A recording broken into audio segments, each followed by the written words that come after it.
ಸಭಿಕರಿಗೂ ಹಾಗೆ ದೇವ ಸೇವಕರಿಗೂ ಅವರ ಕುಟುಂಬಕ್ಕೂ ಮತ್ತೆ ಸೇರಿ ಬಂದಿರುವಂಥ ನಿಮ್ಮೆಲ್ಲರಿಗೂ ಕೂಡ ನಾನು ಯೇಸುವಿನ ನಾಮದಲ್ಲಿ ವಂದಿಸ್ತೇನೆ. Hallelujah, hallelujah. ಯಾಕೆ ನಿಮ್ಮನ್ನು ನೋಡ್ತಾ ಇದ್ರೆ ನಿರಾಸೆಯಲ್ಲಿ ಹತಾಶೆಯಲ್ಲಿ ಕೂತಿರೋ ಥರ ಕಾಣ್ತಾ ಇದೆ. ಹತಾಶೆಯಲ್ಲಿದ್ದೀರಾ, ನಿರಾಶೆಯಲ್ಲಿದ್ದೀರಾ? ಇವತ್ತಿನ ಟಾಪಿಕ್ ಅದೇ ನಮ್ಮದು. ದೇವರ ವಾಕ್ಯ ನನ್ನೊಂದಿಗೆ ಮಾತನಾಡುವಂಥ ವಿಷಯ ಏನಂದರೆ ನಿರಾಸೆಯಿಂದ ನಿರೀಕ್ಷೆಯ ಕಡೆಗೆ. ಆಮೆನ್. Hallelujah, hallelujah. ಓಕೆ, ನಾವು ಸಮಯವನ್ನು ವ್ಯರ್ಥ ಮಾಡಿದೆ. ನಾವು ಬೇಗನೆ ವಾಕ್ಯದ ಭಾಗಕ್ಕೆ ನಾವು ಹೋಗ್ಬಿಡೋಣ, ಯಾಕೆಂದರೆ ಇಲ್ಲಿಗೆ ಸಮಯ ಆಗಿದೆ. ಯಾರು ಕೂಡ ಅಲ್ಲಿ ಇಲ್ಲಿ ತಿರುಗಾಡದೆ ಶ್ರದ್ಧೆಯಿಂದ ದೇವರ ವಾಕ್ಯವನ್ನು ಕೇಳಿಸ್ಕೊಳ್ರಿ. ಯೆಹೋಶುವನ ಗ್ರಂಥ 7ನೇ ಅಧ್ಯಾಯ 20ರಿಂದ 26ನೇ ವಚನದವರೆಗೂ. ಆಕಾನನು ಯೆಹೋಶುವನಿಗೆ, ನಾನು ಒಳ್ಳೆಯಲ್ಲಿ ಚೀನಾ ದೇಶದ ಒಂದು ಉತ್ತಮವಾದ ನಿಲುವಂಗಿಯನ್ನು 200 ರೂಪಾಯಿ ತೂಕದ ಬೆಳ್ಳಿಯನ್ನು 50 ರೂಪಾಯಿ ತೂಕದ ಬಂಗಾರದ ಗಟ್ಟಿಯನ್ನು ಕಂಡು ಅದನ್ನು ಆಸೆಯಿಂದ ತೆಗೆದುಕೊಂಡೆನು. ಅವುಗಳನ್ನು ನನ್ನ ಗುಡಾರದ ಮಧ್ಯದಲ್ಲಿ ಉಗಿದಿಟ್ಟಿದ್ದೇನೆ. ಬೆಳ್ಳಿಯು ಹಂಗಿಯ ಕೆಳಗಿರುತ್ತದೆ. ನಾನು ನಿಜವಾಗಿ ಇಂಥದ್ದನ್ನು ಮಾಡಿ ಇಸ್ರೇಲ್ ದೇವರಾದ ಯೆಹೋವನಿಗೆ ವಿರುದ್ಧವಾಗಿ ಪಾಪ ಮಾಡಿದ್ದೇನೆ ಎಂದು ಉತ್ತರ ಕೊಟ್ಟನು. ಆಗ ಯೆಹೋಶುವನು ಆಳುಗಳನ್ನು ಕಳಿಸಲು ಅವರು ಓಡಿ ಹೋಗಿ ನೋಡಲಾಗಿ ಆ ನಿಲುವಂಗಿಯನ್ನು ಗುಡಾರದಲ್ಲಿ ಹುಗಿದಿತ್ತು. ಬೆಳ್ಳಿಯು ಅದರ ಕೆಳಗಿತ್ತು. ಅವರು ಅವುಗಳನ್ನು ಗುಡಾರದೊಳಗೆ ತೆಗೆದುಕೊಂಡು ಯೆಹೋಶುವನನ್ನು ಇಸ್ರಾಯೇಲರು ಇದರಿಗೆ ಬಂದು ಯೆಹೋವನ ಮುಂದೆ ಇಟ್ಟರು. ಮತ್ತು ಯೆಹೋಶುವನು ಎಲ್ಲ ಇಸ್ರಾಯೇಲರು ಜೆರಹನ ಮಗನಾದ ಆಕಾನನ್ನು ಆ ಬೆಳ್ಳಿ ನಿಲುವಂಗಿ, ಬಂಗಾರದ ಗಟ್ಟಿ, ಅವನ ಗಂಡು ಹೆಣ್ಣು ಮಕ್ಕಳು, ದನ ಕುರಿಗಳು, ಕತ್ತೆಗಳು, ಆಡು ಕುರಿಗಳು, ಗುಡಾರವು ಈ ಎಲ್ಲವುಗಳಲ್ಲಿ ಸಹಿತವಾಗಿ ಹಿಡಿದು ಅಗೋರಿನ ತಗ್ಗಿಗೆ ಒಯ್ದರು. ಅಲ್ಲಿ ಯೆಹೋಶುವನು ಅವನಿಗೆ, ನೀನು ನಮ್ಮನ್ನು ಆಪತ್ತಿಗೆ ಗುರಿ ಮಾಡಿದ್ದೇಕೆ? ಇವತ್ತು ಯೆಹೋವನು ನಿನ್ನ ಮೇಲೆ ಆಪತ್ತನ್ನು ಬರಮಾಡುವನೆಂದು ಹೇಳಿದ ಕೂಡಲೇ ಇಸ್ರಾಯೇಲ್ ಎಲ್ಲರೂ ಅವನನ್ನು ಕಲ್ಲೆಸೆದುಕೊಂಡರು. ಅವನಿಗಿದ್ದೆಲ್ಲವನ್ನು ಕಲ್ಲೆಸೆದು ಬೆಂಕಿನ ಸುಟ್ಟು ಬಿಟ್ಟರು. ಅವರ ಮೇಲೆ ಕಲ್ಲುಗಳು ಬಂದು ಒಂದು ದೊಡ್ಡ ಕುಪ್ಪೆಯನ್ನು ಹಾಕಿದರು. ಅದು ಇಂದಿನವರೆಗೂ ಅದೇ. ಆಗ ಯೆಹೋವನ ರೋಷಾಗ್ನಿಯು ಅಡಗಿ ಹೋಯಿತು. ಈ ಸಂಗತಿಯ ದೆಸೆಯಿಂದ ಆ ಸ್ಥಳಕ್ಕೆ ಇಂದಿನವರೆಗೂ ಅಗೋರಿನ ತಗ್ಗು ಎಂದು ಹೆಸರಿರುತ್ತದೆ. ಇಲ್ಲಿ ಒಂದು ವಿಷಯ, ಒಂದು ಘಟನೆ ನಡೀತಾ ಇದೆ. ಯೆಹೋಶುವನ ಕಾಲದಲ್ಲಿ ಆಕಾನನು ಎನ್ನುವಂತ ಒಬ್ಬ ವ್ಯಕ್ತಿ ಇಲ್ಲಿ ಏನ್ ಮಾಡ್ತಾ ಇದ್ದಾರೆ, ಈ ಯೆಹೋಶುವನು ತಾನು ಇಸ್ರೇಲರನ್ನ ನಡೆಸುವಂತ ಒಂದು ಸಮಯದಲ್ಲಿ ಅವ್ರು ಏನ್ ಮಾಡಿದ್ರು, ಮೋಶೆಯು ಸತ್ತ ನಂತರ ಯೆಹೋಶುವನು ಏನಾಗಿದ್ದಾನಲ್ಲಿ ನಡೆಸುವುದಕ್ಕೆ ನಾಯಕನಾಗಿದ್ದಾನೆ. ಇವರು ಏನ್ ಮಾಡ್ತಾರೆ, ಈ ಒಂದು ಆಕಾನನನ್ನು ಇಲ್ಲಿ ಆತನನ್ನ ತನ್ನ ಸೇನೆಯಲ್ಲಿ ಇದ್ದಾನೆ. ಆಕಾನನು ಯೆಹೋಶುವನು ಏನ್ ಮಾಡ್ತಾ ಇದ್ದಾನೆ, ಆ ದಿನಗಳಲ್ಲಿ ಆ ಒಂದು ಕುಟುಂಬವನ್ನ, ಆ ಒಂದು ಇಸ್ರೇಲರನ್ನ ನಡೆಸ್ತಾ ಇದ್ದಾನೆ. ಇಸ್ರೇಲರನ್ನ ನಡೆಸಬೇಕಾದ್ರೆ ಒಂದು ದೊಡ್ಡ ಯೆರಿಕೋ ಪಟ್ಟಣಕ್ಕೆ ಹೋಗ್ತಾರೆ, ದಾಳಿ ಮಾಡ್ತಾರೆ. ಇವರು ದೊಡ್ಡ ದಾಳಿ ಮಾಡಿದಾಗ ಆ ಯೆರಿಕೋ ಪಟ್ಟಣವನ್ನು ಏನ್ ಮಾಡ್ತಾರೆ, ವಶಪಡಿಸಿಕೊಳ್ತಾರೆ. ವಶಪಡಿಸಿಕೊಂಡ ನಂತರ ಒಂದು ಚಿಕ್ಕ ಗ್ರಾಮವಾಗಿರ್ತಕ್ಕಂಥ ಆಯಿ ಎನ್ನುವಂತ ಒಂದು ಗ್ರಾಮ ಇದೆ. ದೊಡ್ಡ ಪಟ್ಟಣವನ್ನೇ ವಶಪಡಿಸಿಕೊಂಡಂತ ಇಸ್ರಾಯೇಲರು ಒಂದು ಚಿಕ್ಕ ಗ್ರಾಮವಾದಂತ ಆಯಿ ಪಟ್ಟಣವನ್ನು ಅವರಿಗೆ ಗೆಲ್ಲಲಿಕ್ಕೆ ಆಗಲಿಲ್ಲ. 3,000 ಹೆಚ್ಚು ಕಡಿಮೆ 3,000 ಸೈನಿಕರು ಹೋಗಿ ಅದರಲ್ಲಿ 36 ಜನ ಹತರಾಗ್ತಾರೆ ನಮ್ಮ ಇಸ್ರಾಯೇಲರು. ಅವಾಗ ಅಲ್ಲಿ ಯೆಹೋಶುವನಿಗೆ ಆಲೋಚನೆ ಬರ್ತದೆ, ಯಾಕೆ, ಏನಾಯ್ತು ಈ ಸಮಯ, ಯಾಕೆ ನಮ್ಮ ಇಸ್ರಾಯೇಲರು ಸೋತಿದ್ದಾರೆ, ದೇವರು ನಮ್ಮನ್ನು ಯಾಕೆ ಈ ಒಂದು ರೀತಿಯಾಗಿ ಹತಾಶೆಗೆ, ನಿರಾಶೆಗೆ ಗುರಿ ಮಾಡಿದ್ದಕ್ಕೆ ಕಾರಣ ಏನು ಎಂಬುದಾಗಿ ಆತನು ಆಲೋಚನೆ ಮಾಡ್ತಾ ಇದ್ದಾನೆ. ಆ ಆಲೋಚನೆ ಮಾಡಿದಂತ ಸಮಯದಲ್ಲಿ ಅಲ್ಲಿ ಸಿಕ್ಕಿ ಬೀಳ್ತಾನೆ ಆಕಾನನು ಏನು ಮಾಡಿದ್ದ, ಯೆರಿಕೋ ಪಟ್ಟಣಕ್ಕೆ ಹೋಗಿರಿ, ಅಲ್ಲಿ ಹೋದಾಗ ಆ ಯೆರಿಕೋ ಪಟ್ಟಣವನ್ನು ವಶಪಡಿಸಿಕೊಳ್ಳಿರಿ, ಆದ್ರೆ ಅಲ್ಲಿರುವಂತ ಯಾವುದೇ ವಸ್ತುಗಳನ್ನು ಕೂಡ ನೀವು ಒಂದನ್ನು ತರಬಾರದು ಎಂಬುದಾಗಿ ಅಲ್ಲಿ ದೇವರು ಆಜ್ಞೆ ಮಾಡ್ತಾನೆ. ಇವತ್ತು ನಾವು ಕೂಡ ಲೋಕದಲ್ಲಿ ಜೀವಿಸ್ತಾ ಇದ್ದೀವಿ, ಲೋಕದಲ್ಲಿ ಇರುವಂತವುಗಳನ್ನು ಯಾವುದು ಹಿಡ್ಕೊಳ್ಬಾರದು. ನಾವು ಆಕಾನನು ಏನು ಮಾಡ್ದ, ಆ ಯೆರಿಕೋ ಪಟ್ಟಣಕ್ಕೆ ಹೋದ, ಆ 3 ವಸ್ತುಗಳನ್ನು ತಗೊಂಡು ಬರ್ತಾನೆ. ಬಂಗಾರದ ಗಟ್ಟಿ, ಬೆಳ್ಳಿ ಮತ್ತು ಒಂದು ನಿಲುವಂಗಿಯನ್ನ ಕದ್ದುಕೊಂಡು ಬರ್ತಾನೆ. ದೇವರು ಹೇಳಿದ ಮಾತು ಏನಂದ್ರೆ ಅಲ್ಲಿ ಯಾವುದು ವಸ್ತುವನ್ನು ಕೂಡ ಮುಟ್ಟಬಾರದು ನೀವು, ಯಾಕಂದ್ರೆ ಅದು ಶಾಪಗ್ರಸ್ತವಾಗಿರ್ತಕ್ಕಂಥ ಸ್ಥಳ, ಅದು ಯೆರಿಕೋ ಎಂಬ ಪಟ್ಟಣ ಎಂಬುದಾಗಿ ಇಲ್ಲಿ ಹೇಳ್ತಾನೆ. ಆದ್ರೆ ಅದೇ ಶಾಪಗ್ರಸ್ತವಾದಂತ ಸ್ಥಳದಿಂದ 3 ವಸ್ತುಗಳನ್ನು ಕದ್ದುಕೊಂಡು ಬಂದು ತನ್ನ ಗುಡಾರದಲ್ಲಿ ಬಚ್ಚಿಟ್ಟುಕೊಳ್ತಾನೆ. ಇವತ್ತು ನಾವು ಕೂಡ ಲೋಕದಲ್ಲಿ ಜೀವಿಸ್ತಾ ಇದ್ದೀವಿ. ಈ ಲೋಕದಲ್ಲಿ ದೇವರು ನಮಗೆ ಹೇಳಿದ್ದಾನೆ, ಯಾವುದೇ ಲೋಕಕ್ಕೆ ಸಂಬಂಧಪಟ್ಟವುಗಳು ನಿಮ್ಮಲ್ಲಿ ಇರಬಾರದು ಎಂಬುದಾಗಿ ದೇವರು ಹೇಳ್ತಾ ಇದ್ದಾನೆ. ಆದ್ರೆ ಯಾಕಾನು ಮಾತ್ರ 3 ಕದ್ದುಕೊಂಡು ಬಂದಿದ್ದಾನೆ, ಆದ್ರೆ ನಮ್ಮಲ್ಲಿ ಉಳಿಕಿದ್ರು 100 ಸಿಗಬಹುದು ಲೋಕದ ವಿಚಾರಗಳು. Amen, hallelujah, hallelujah. ಅರ್ಥ ಆಗ್ತಿದೆ ಹೇಳ್ತಾ ಇರೋದು? ಇಲ್ಲಿ ನಿರಾಶೆಯಿಂದ ನಿರೀಕ್ಷೆಯ ಕಡೆಗೆ ನಾನು ಹೇಳ್ತೇನೆ, ಯಾವ ರೀತಿಯಾಗಿ ಈ ಒಂದು ಅನುಭವ ಆಯಿತು ಎಂಬುದಾಗಿ. ಕೊನೆಯದಾಗಿ ಯೆಹೋಶುವನು ಹೇಳ್ತಾನೆ, ನಾನು ನನ್ನ ಮನೆಯವರು ಯೆಹೋವನನ್ನೇ ಸೇವಿಸ್ತೇವೆ ಎಂಬುದಾಗಿ ಹೇಳೋದಕ್ಕೆ ಕಾರಣ ಏನೆಂಬುದು ಕೂಡ ನಾನು ನಿಮಗೆ ವಿವರಿಸ್ತಾ ಹೋಗ್ತೇನೆ. ಸೊ ಇಲ್ಲಿ ಆ ಒಂದು ಘಟನೆ ನಡೆದ ನಂತರ ಆತನನ್ನು ಸಿಕ್ಕಿ ಬೀಳ್ತಾನೆ. ಸಿಕ್ಕಿ ಬಿದ್ದು ಏನಾಗ್ತಾನೆ, ಆತನನ್ನು ಕರೆದುಕೊಂಡು ಹೋಗಿ ಒಂದು ತಗ್ಗಿಗೆ ಹಾಕ್ತಾರೆ. ಆ ತಗ್ಗು ಏನೋದು, ಆಕೋರಿನ ತಗ್ಗು. ಆಮೇಲೆ ಹಲ್ಲೆಲೂಯ. ಆಕೋರಿನ ತಗ್ಗು ಅಂದ್ರೆ ಅದರ ಅರ್ಥ ನಿರಾಶೆ. ಈ ತಗ್ಗಿನ ಅರ್ಥ ಆಪತ್ತು. ಈ ತಗ್ಗಿನ ಅರ್ಥ ಅಪಾಯದ ತಗ್ಗು ಎಂಬುದಾಗಿ 3 ಹೆಸರುಗಳಿಂದ ಆ ಒಂದು ತಗ್ಗನ್ನ ಕರೀತಾರೆ. ಇವತ್ತು ತಗ್ಗಿನ ಅನುಭವದ ಜೀವಿತಗಳು ನಮ್ಮೊಳಗಡೆ ಇದಾವೆ. ಅನೇಕ ರೀತಿಯಾದಂಥ ತಗ್ಗಿನ ಅನುಭವದ ಜೀವಿತಗಳು. ಏನು, ನಿನಗೆ ನಂಬಿಕೆ ಕಡಿಮೆ ಆಗಿದ್ರೆ ಅದು ತಗ್ಗಿನ ಜೀವಿತ, ನಿನ್ನ ಪ್ರಾರ್ಥನೆ ಕಡಿಮೆ ಆಗಿದ್ರೆ ಅದು ತಗ್ಗಿನ ಜೀವಿತ, ನಿನಗೆ ಆರಾಧನೆ ಕಡಿಮೆ ಆಗಿದ್ರೆ ಅದು ತಗ್ಗಿನ ಜೀವಿತ. ಸೊ ಇವೆಲ್ಲ ತಗ್ಗಿನ ಅನುಭವಗಳು ನಿನ್ನೊಳಗಡೆ ಇದಾವೆ. ಏನ್ ಮಾಡ್ಬೇಕು ಅಂದ್ರೆ, ಆಕಾನನನ್ನು ಆ ತಗ್ಗಿನಲ್ಲಿ ಒಡೆದು ಕಲ್ಲೆಳೆದು ಸಾಯಿಸಿದರು ಮತ್ತು ಅವನನ್ನು ಸುಟ್ಟು ಬಿಟ್ಟರು ಎಂಬುದಾಗಿ ವಾಕ್ಯದಲ್ಲಿ ಬರೆಯಲ್ಪಟ್ಟಿದೆ. ಇವತ್ತು ನೀವು ದೇವರಿಗೆ ವಿರೋಧವಾಗಿರ್ತಕ್ಕಂಥ ಕೆಲವು ಕಾರ್ಯಗಳು ಸಾಯಿಸಲ್ಪಡಬೇಕು, ಕೆಲವು ಕಾರ್ಯಗಳು ಸುಡಲ್ಪಡಬೇಕು. Amen, hallelujah, hallelujah. ಹೇಳ್ತಿರುವಂತ ವಿಷಯಗಳು ಅರ್ಥ ಆಗ್ತಾ ಇದೆಯಾ? ದೇವರಿಗೆ ವಿರೋಧವಾದ ಜೀವಿತಗಳು ನಮ್ಮಲ್ಲಿ ಏನಿದಾವಲ್ಲ, ಆ ತಗ್ಗಿನಲ್ಲಿ ಹಾಕಿ ಕಲ್ಲಿನಿಂದ ಒಡೆದು ಸಾಯಿಸಿದ್ರು ಎಂಬುದಾಗಿ ಹೇಳ್ತಾರೆ. ಇಲ್ಲಿ ಕಲ್ಲು ಎಂಬುದಾಗಿ ನೋಡೋದಾದ್ರೆ ದೇವರಿಗೆ ಆ ಒಂದು ಕಲ್ಲು ಹೋಲಿಕೆ ಆಗಿದೆ. ಯೇಸುವಿನ ಸಹಾಯದಿಂದ ಆ ನಮ್ಮಲ್ಲಿ ಇರ್ತಕ್ಕಂಥ ಲೋಕದ ವಿಚಾರಗಳನ್ನ ಒಡೆದು ಅವುಗಳನ್ನು ಸಾಯಿಸಿ ಅವುಗಳನ್ನು ಏನ್ ಮಾಡಬೇಕು, ಸುಡಬೇಕು ಎಂಬುದಾಗಿ ದೇವರು ನಮ್ಮೊಂದಿಗೆ ಸ್ಪಷ್ಟವಾಗಿ ಮಾತನಾಡ್ತಾ ಇದ್ದಾನೆ. ಇಲ್ಲಿ ನಿರೀಕ್ಷೆ ಅವ್ರಿಗೆ ಏನಾಯ್ತು, ಬಹಳ ಹತಾಶರಾಗ್ಬಿಟ್ಟ. ಯೆಹೋಶುವನು ಇಷ್ಟೊಂದು ಹತಾಶನಾಗಿದ್ದ ಅಂದ್ರೆ ಯಾವ ರೀತಿಯಾಗಿ ಇಂಥ ಒಂದು ಸಮಸ್ಯೆ ಆಯ್ತಲ್ಲ ಎಂಬುದಾಗಿ ಆತನ ಆಲೋಚನೆ ಮಾಡ್ತಾನೆ. ಆದ್ರೆ ಕೊನೆಯದಾಗಿ ಯಾವಾಗ ಆತನನ್ನ ಸುಟ್ಟು ಬಿಟ್ಟರು, ಅವಾಗ ಅವ್ರಿಗೆ ಏನಾಗುತ್ತೆ, ನೆಕ್ಸ್ಟ್ ದಿನನೇ ಆ ಯುದ್ಧಕ್ಕೆ ಆಯಿ ಎಂಬ ಗ್ರಾಮಕ್ಕೆ ಹೋಗ್ತಾರೆ. ಅವರು ಹೋದಾಗ ಅಲ್ಲಿ ಹೋದಂತ ಜನರು ಕಡಿಮೆ ಜನ ಹೋದ್ರು, ಅಲ್ಲಿ ದೊಡ್ಡ ಜಯವನ್ನು ಕೂಡ ದೇವರು ಆತನ ಕೊಡ್ತಾನೆ. Hallelujah, hallelujah.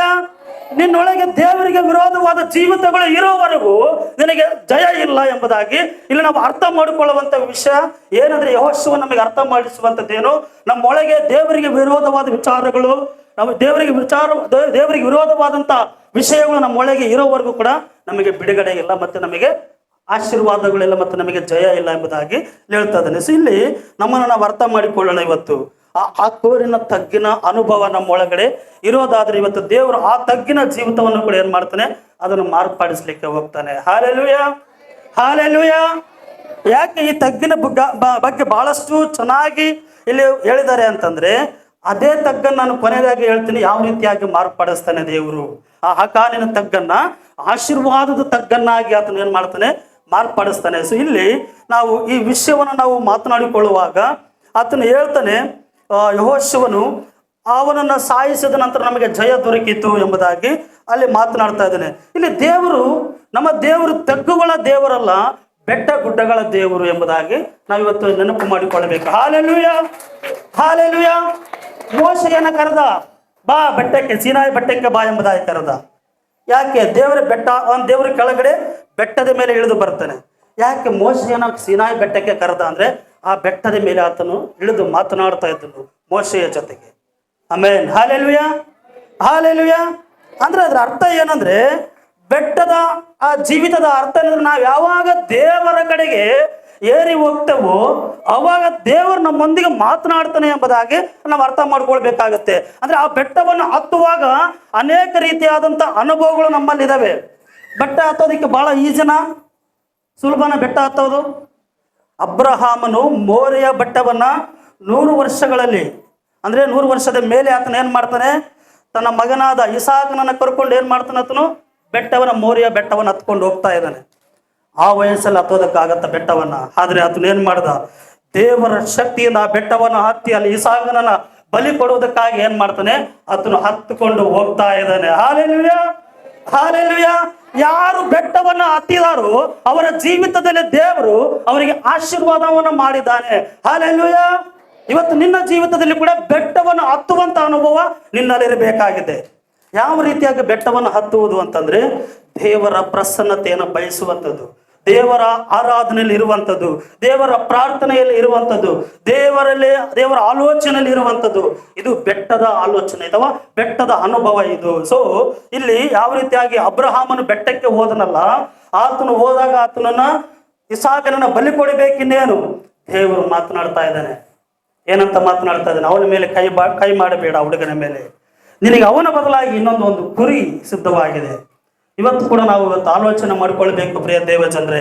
ಇದೆಲ್ಲವನ್ನ ವಿಷಯಗಳನ್ನು ನಾವು ಓದಿದಾಗ ಆ ತಗ್ಗಿನ ಅನುಭವಗಳು ನಮ್ಮಲ್ಲಿ ಇರೋ ವಿಷಯಗಳನ್ನ ನಾವೇನ್ ಮಾಡ್ಬೇಕಾಗಿದೆ, ಇವತ್ತು ಎಲ್ಲವುಗಳನ್ನ ತೆಗೆದು ಬಿಡಬೇಕಾಗಿದೆ ಇವತ್ತು. ಸೊ ಇವತ್ತು ನಮ್ಮ ದೇವರು ಯಾವ ರೀತಿಯಾಗಿ ನಮಗೆ ಆಲೋಚನೆಗಳನ್ನು ಕೊಡ್ತಾ ಇದ್ದಾನೆ ಅಂತಂದ್ರೆ, ಆ ಕಾನೂನು ಕೂಡ ಒಂದು ಯಹೂದ ಕುಲಕ್ಕೆ ಸಂಬಂಧಪಟ್ಟವನು, ಯೇಸು ಕ್ರಿಸ್ತನು ಕೂಡ ಯಹೂದ ಕುಲಕ್ಕೆ ಸಂಬಂಧಪಟ್ಟವನೇ. ಹಾಗೆ ಆ ಕಾನೂನು ತಗ್ಗಿನಲ್ಲಿ ಹಾಕಲ್ಪಟ್ಟವನು, ಯೇಸು ಕ್ರಿಸ್ತನು ಗೋಲ್ಗೊಥಾ ಗುಡ್ಡದ ಮೇಲೆ ಹಾಕಲ್ಪಟ್ಟನು. ಕಾರಣ ಇಷ್ಟೇ, ಆ ತಗ್ಗಿನಲ್ಲಿ ಇರುವಂತಹ ಆ ಕಾನೂನನ ಜೀವಿತಗಳನ್ನ ಮೇಲೆ ತರುವುದಕ್ಕಾಗಿ ಆತನ ಏನ್ ಮಾಡ್ತಾನೆ, ಗೋಲ್ಗೊಥಾ ಗುಡ್ಡದ ಮೇಲೆ ಕಲ್ವಾರಿಯ ಶಿಲುಬೆಯ ಮೇಲೆ ಆತನು ಬಲಿ ಆಗ್ತಾನೆ. Hallelujah, hallelujah. ಇವರಿಬ್ಬರು ಒಂದೇ ಕುಲಕ್ಕೆ ಸೇರಿದವರೇ. ಆ ಕಾನೂನ ಜೀವಿತ ತಗ್ಗಿನ ಜೀವಿತ, ಅಂತ ಜೀವಿತಗಳನ್ನ ಮೇಲಕ್ಕೆ ತರುವುದಕ್ಕಾಗಿ ಯೇಸು ಕ್ರಿಸ್ತನು ಗೋಲ್ಗೊಥಾ ಗುಡ್ಡವನ್ನ ಅಂದ್ರೆ ಆ ಗುಡ್ಡದ ಮೇಲೆ ಆತನ ಏನ್ ಮಾಡ್ತಾರೆ, ಶಿಲುಬೆಗೆ ಹಾಕ್ತಾರೆ. ಇವತ್ತು ನಮ್ಮ ಆ ತಗ್ಗಿನ ಜೀವಿತಗಳು ಇವತ್ತು ಏನಾಗ್ಬೇಕು, ಮಾರ್ಪಾಟ್ ಆಗ್ಬೇಕಾಗಿದೆ. Hallelujah, hallelujah. ಸೊ ಈ ಗೋಲ್ಗೊಥಾ ಗುಡ್ಡವನ್ನ ಲ್ಯಾಟಿನ್ ಭಾಷೆಯಲ್ಲಿ ನಾವು ಇದನ್ನ ಕಲ್ವರಿ ಅಂತ ಹೆಂಗ್ ಕರಿತೀವಲ್ಲ, ಅದನ್ನ ಅರೆಮಿಕ್ ಅಥವಾ ಇಬ್ರು ಭಾಷೆಯಲ್ಲಿ, ಲ್ಯಾಟಿನ್ ಭಾಷೆಯಲ್ಲಿ ಅದನ್ನ ಕಲ್ವರಿ ಅಥವಾ ಕಲ್ವರಿ ಗುಡ್ಡ ಎಂಬುದಾಗಿ ಅದನ್ನು ಕರಿತೇವೆ. ಇಲ್ಲಿ ಈ ಗೋಲ್ಗೊಥಾ ಗುಡ್ಡ ಅದರ ಅರ್ಥ ಏನಂದ್ರೆ ಬುರುಡೆ ಎಂಬುದಾಗಿ, ಸ್ಕಲ್ ಅಂತ ಕರೀತಾರೆ ಅದನ್ನ. ಅದರ ಅರ್ಥ ಗೋಲ್ಗೊಥಾ ಅದರ ಅರ್ಥ ಏನು, ಬುರುಡೆ. ಏನಿದ್ರ ಅರ್ಥ, ಬುರುಡೆ ಅಂದ್ರೆ ತಲೆ ಅಂತ ಅದರ ಅರ್ಥ. ದೇವರು ಇಲ್ಲಿ ನಮಗೆ ಯಾವುದೇ ವಸ್ತುವನ್ನು ತಗೊಳ್ಳಿ ಅದರಿಂದ ನಮಗೆ ಒಂದು ಒಳ್ಳೆ ಪಾಠಗಳನ್ನು ಕಲಿಸ್ಲಿಕ್ಕೆ ಬಯಸ್ತಾನೆ. ಅಂದ್ರೆ ದೇವ್ರು ಏನರ್ಥ, ನಿನ್ನನ್ನು ತಗ್ಗಿನಲ್ಲಿ ಹಾಕಿ ಬಿಡೋದಿಲ್ಲ, ಅಂದ್ರೆ ನಿನ್ನ ಬಾಲವನ್ನಾಗಿ ಮಾಡೋದಿಲ್ಲ, ನಿನ್ನನ್ನು ತಲೆಯನ್ನಾಗಿ ಮಾಡಿದ್ದಾನೆ ಎಂಬುದಾಗಿ ದೇವರು ಏನ್ ಮಾಡ್ತಾನೆ, ಈ ವಿಷಯವನ್ನ ನಿನ್ನೊಂದಿಗೆ ಮಾತನಾಡ್ಲಿಕ್ಕಿದ್ದಾನೆ. Hallelujah, hallelujah. ಸೊ ಗುಡ್ಡದ ಮೇಲೆ ಕಟ್ಟಿರುವಂತ ಮನೆಯು ಯಾರಿಗೂ ಮರೆಯಾಗಿರಲಾರದು. ಏನಾಗುತ್ತದು, ಎಲ್ಲರಿಗೂ ಕಾಣಿಸುವಂತದ್ದಾಗಿದೆ. ಆಮೇನ್, ಹಾಲೆಲೂಯಾ.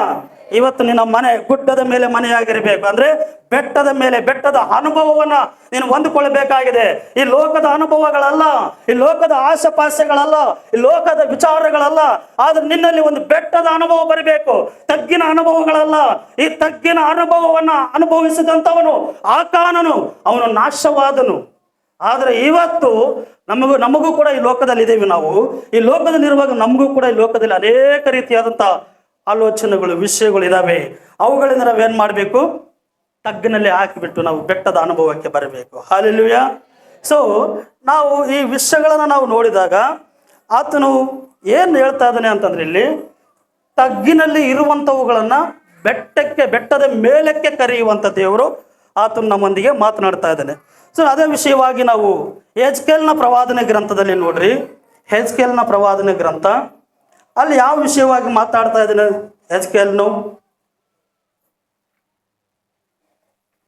ಹೆಜ್ಕೇಲನ ಪ್ರವಾದನೆ ಗ್ರಂಥ 37:1 ನಾನು ಯೆಹೋವನ ಹಸ್ತಸ್ಪರ್ಶದಿಂದ ಪರವಶನಾಗಿರಲು ಆತನು ತನ್ನ ಆತ್ಮದ ಮೂಲಕ ನನ್ನನ್ನು ಒಯ್ದು ಎಲುಬುಗಳಿಂದ ತುಂಬಿದ್ದ ಒಂದು ತಗ್ಗಿನಲ್ಲಿ ಇಳಿಸಿ, ಸಾಕು ಅಲ್ಲಿ ತಗ್ಗಿನಲ್ಲಿ ಅಂತ ಇಳಿಸಿ, ನಾನು ಎಲುಬುಗಳ ಮಧ್ಯ ತಗ್ಗನ್ನು ಬಳಸಿಕೊಂಡು ಬರುವಂತೆ ಮಾಡಿದನು. ಸಾಕು.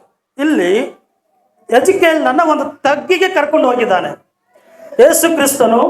ತಗ್ಗಿಗೆ ಕರ್ಕೊಂಡೋಗಿ, ನೋಡಪ್ಪ ಅಲ್ಲೆಲ್ಲ ಹೇಗಿದಾವೆ, ಏನಿದಾವೆ ನೋಡು, ಅಲ್ಲೆಲ್ಲ ಏನಿದಾವೆ, ಅಲ್ಲೆಲ್ಲ ಒಣಗಿದ ಎಲುಬುಗಳಿದಾವೆ ಆ ತಗ್ಗಿನಲ್ಲಿ.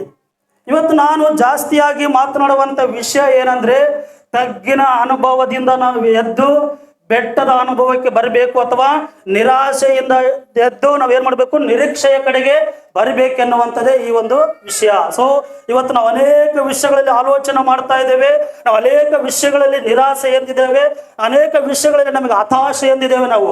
ಆದ್ರೆ ಇಲ್ಲಿ ದೇವರು ನಮ್ಮೊಂದಿಗೆ ಮಾತನಾಡುವಂಥದ್ದು ಏನಂದ್ರೆ, ಆ ತಗ್ಗಿನ ಅನುಭವವನ್ನು ನೀನು ಬಿಡೋದಾದ್ರೆ, ಅಂದ್ರೆ ಆ ತಗ್ಗಿನಲ್ಲಿ ಆ ದೇವರು ಏನ್ ಮಾಡ್ತಾರೆ, ಅದ್ಭುತವನ್ನ ಮಾಡ್ಲಿಕ್ಕೆ ಆತನು ಶಕ್ತನಾಗಿದೆ ಎಂಬುದಾಗಿ ನಾವು ನೋಡುತ್ತೇವೆ. ಇಲ್ಲಿ ಎಜಿಕೇಲನ ಒಂದು ತಗ್ಗಿಗೆ ಕರ್ಕೊಂಡು ಹೋಗಿ ಏನ್ ಮಾಡ್ತಾನಲ್ಲಿ, ಆ ತಗ್ಗಿನಲ್ಲಿ ಅನೇಕ ರೀತಿಯಾದಂತಹ ಒಣಗಿದ ಎಲುಬುಗಳು ಬಿದ್ದಿರುವುದನ್ನು ನಾವು ಕಾಣುತ್ತೇವೆ.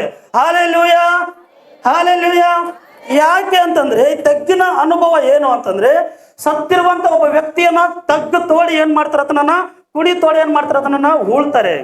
ಅದು ತಗ್ಗಿನ ಅನುಭವ, ಸತ್ತಂತ ಅನುಭವ. ಅದು ಅರ್ಥ ಆಗ್ತಿದೆಯಾ? ಹೇಗೆ ಉಳ್ತಾರೆ ಮನುಷ್ಯನನ್ನ, ಸತ್ತ ಮನುಷ್ಯನನ್ನ ತಗ್ಗು ತೋಡಿ ಅದರೊಳಗಡೆ ಏನ್ ಮಾಡ್ತಾರೆ, ಮನುಷ್ಯನನ್ನ ಅವನನ್ನು ಉಳಿಸ್ತಾರೆ. ಅದರ ಅರ್ಥ ಏನು? ಅವನಿಗೆ ಜೀವ ಇಲ್ಲ ಎಂಬುದಾಗಿ ಅದರ ಅರ್ಥ. ಜೀವ ಇರೋನ್ನ ಆ ರೀತಿಯಾಗಿ ಉಳಿಸ್ತಾರ? ಯಾಕೆ ಉಳಿಸಲ್ಲ ಮತ್ತೆ? ಯಾಕಂದ್ರೆ ಅವನು ಬದುಕಿದ್ದಾನೆ ಅಂತ. ಸೊ ಇವತ್ತು ಆ ತಗ್ಗಿನ ಅನುಭವದಿಂದ ನಾವು ಮೇಲೆ ಹೇಳ್ಬೇಕಾಗಿದೆ.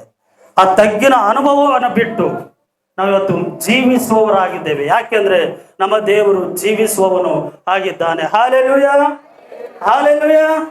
ನಾನು ನೀನು ನಂಬಿರುವಂತ ದೇವರು ನಿತ್ಯವೂ ನಿರಂತರವೂ ಜೀವಿಸುವಂತ ದೇವರಾಗಿದ್ದಾನೆ. ಅದಕ್ಕಾಗಿ ನಾವು ಕೂಡ ಏನ್ ಮಾಡ್ಬೇಕು, ಜೀವಿಸುವಂತ ಅನುಭವಕ್ಕೆ ಬರಬೇಕು. ಸೊ ಇಲ್ಲಿ ಎಜಿಕೇಲನ್ನು ಕೇಳ್ತಾ ಇದ್ದಾನೆ, ಎಜಿಕೇಲನ ಆ ತಗ್ಗಿನಲ್ಲಿ ಬಿದ್ದಾನೆ, ಸುತ್ತ ನೋಡ್ತಾ ಇದ್ದಾನೆ. ಏನಿದಾವೆ ಈ ತಗ್ಗಿನಲ್ಲಿ ಅಂತಂದ್ರೆ, ಒಣಗಿದ ಎಲುಬುಗಳಿದಾವೆ. ಮನುಷ್ಯರು ಸತ್ತಿರುವಂತ ಎಲುಬುಗಳು ಆ ತಗ್ಗಿನಲ್ಲಿ ಕಾಣ್ತಾ ಇದ್ದಾನೆ. ಅಲ್ಲಿ ದೇವರು ಕೇಳ್ತಾ ಇದ್ದಾನೆ, ಎಜಿಕೇಲನೇ ಅಲ್ಲಿ ಆ ಒಂದು ಎಲುಬುಗಳಿಗೆ ಜೀವ ಬರಬಹುದು. ಜೀವ ಬರ್ತದ? ತಗ್ಗಿನಲ್ಲಿರ್ತಕ್ಕಂಥ ಎಲುಬುಗಳಿಗೆ ಜೀವ ಬರ್ತದ? ಬರೋದಿಲ್ಲ. ಅದಕ್ಕೆ ಅಲ್ಲಿ ಎಜಿಕೇಲನ ಉತ್ತರ ಕೊಡುವಂಥದ್ದು ಏನಂದ್ರೆ, ಅದು ನೀನೇ ಬಲ್ಲೆಪ್ಪ, ನಿನಗೆ ಗೊತ್ತಿಂತದ್ದು. ಜೀವ ಭರಿಸುವವನು ನೀನೇ, ಎಲ್ಲದನ್ನೂ ಮಾಡುವವ ನೀನು, ನನಗೇನು ಗೊತ್ತಿಲ್ಲ. ಸೊ ಅದೆಲ್ಲ ನೀನೇ ಬಲ್ಲೆ ಎಂಬುದಾಗಿ ಆತನ ಉತ್ತರ ಕೊಡ್ತಾನೆ. ಆತನ ಹೇಳ್ತಾನೆ, ಅವೆಲ್ಲವೂ ಕೂಡ ಆ ಒಂದು ತಗ್ಗಿನಲ್ಲಿರ್ತಕ್ಕಂಥ ಅನೇಕ ರೀತಿಯಾದಂಥ ಎಲುಬುಗಳು ಏನ್ ಮಾಡ್ತವೆ, ಅದರ ಮೈ ಮೇಲೆಲ್ಲ ಮಾಂಸವು, ಅದ್ರ ಮೂಗಿನ ಒಳಗಡೆ ಶ್ವಾಸವು, ನರಮಂಡಲಗಳು, ಮಾಂಸಖಂಡಗಳು ಬೆಳೆದು ಒಂದು ದೊಡ್ಡ ಸೈನ್ಯವಾಗಿ ಏನ್ ಮಾಡ್ತವೆ, ಅವು ನಿಲ್ಲುತ್ತವೆ. ಸೊ ಇದು ಕಾರಣ, ತಗ್ಗಿನ ಅನುಭವದಿಂದ ದೇವರು ನಿನ್ನ ಮೇಲೆ ಎತ್ತಿ ಒಂದು ದೊಡ್ಡ ಸೈನ್ಯವನ್ನಾಗಿ ನಿಲ್ಲಿಸಬೇಕೆಂಬುದಾಗಿ ಆತನು ಬಯಸ್ತಾ ಇದ್ದಾನೆ. Hallelujah, hallelujah. ನೀನು ಇದ್ದ ತಗ್ಗಿನಲ್ಲೇ ನೀನು ಬೀಳೋದಲ್ಲ, ಆ ತಗ್ಗಿನಿಂದ ಎದ್ದು ಬಂದು ಒಂದು ದೊಡ್ಡ ಸೈನ್ಯವಾಗಿ ಯೇಸು ಕ್ರಿಸ್ತನನ್ನ ನೀನು ಪ್ರದರ್ಶಿಸುವಂತ, ಅಥವಾ ಯೇಸು ಕ್ರಿಸ್ತನನ್ನ ತೋರಿಸುವಂತ ಒಂದು ಸೈನ್ಯವಾಗಿ ನೀನು ಮಾರ್ಪಡಿಸಲಿಕ್ಕೆ ಆತನು ಹೋಗ್ತಾನೆ. Hallelujah, hallelujah. ಇವತ್ತು ತಗ್ಗಿನ ಅನುಭವದಲ್ಲಿ ಇರುವುದರ ಬಿಟ್ಟು ನಾವು ಬೆಟ್ಟದ ಅನುಭವಕ್ಕೆ, ಅಂದ್ರೆ ನಿರಾಸೆಯಿಂದಿರುವಂತ ಅನುಭವದಿಂದ ಬಿಟ್ಟು ನಾವೇನ್ ಮಾಡೋಣ, ನಿರೀಕ್ಷೆಯ ಕಡೆಗೆ ಬರೋಣ. ಯಾಕಂದ್ರೆ ನಮಗೆ ಒಂದು ನಿರೀಕ್ಷೆ ಇದೆ. ಆ ನಿರೀಕ್ಷೆ ಯೇಸು ಕ್ರಿಸ್ತನಾಗಿದ್ದಾನೆ. ಆ ಯೇಸು ಕ್ರಿಸ್ತನನ್ನು ನಾವು ಹಿಡಿದುಕೊಂಡು ಏನ್ ಮಾಡೋಣ, ನಮ್ಮ ನಿರೀಕ್ಷೆಯನ್ನು ಆತನು ಪೂರೈಸುವಂತವನು ಆತನಾಗಿದ್ದಾನೆ. Hallelujah, hallelujah. ಸೊ ಇಲ್ಲಿ ನಮಗೆ ದೇವರ ವಾಕ್ಯಗಳು ನಮಗೆ ಸ್ಪಷ್ಟವಾಗಿ ಮಾತನಾಡುವಂತ ವಿಷಯಗಳು ಏನಂತಂದ್ರೆ, ನಮ್ಮನ್ನ ದೇವರು ತಗ್ಗಿನಲ್ಲಿ ಬಿಡೋದಕ್ಕೆ ಬಂದಿಲ್ಲ, ತಗ್ಗಿನಲ್ಲಿ ಇರುವಂತವನನ್ನ ಮೇಲಕ್ಕೆ ಎತ್ತುವುದಕ್ಕಾಗಿ ಆತನು ಬಂದಿದ್ದಾನೆ.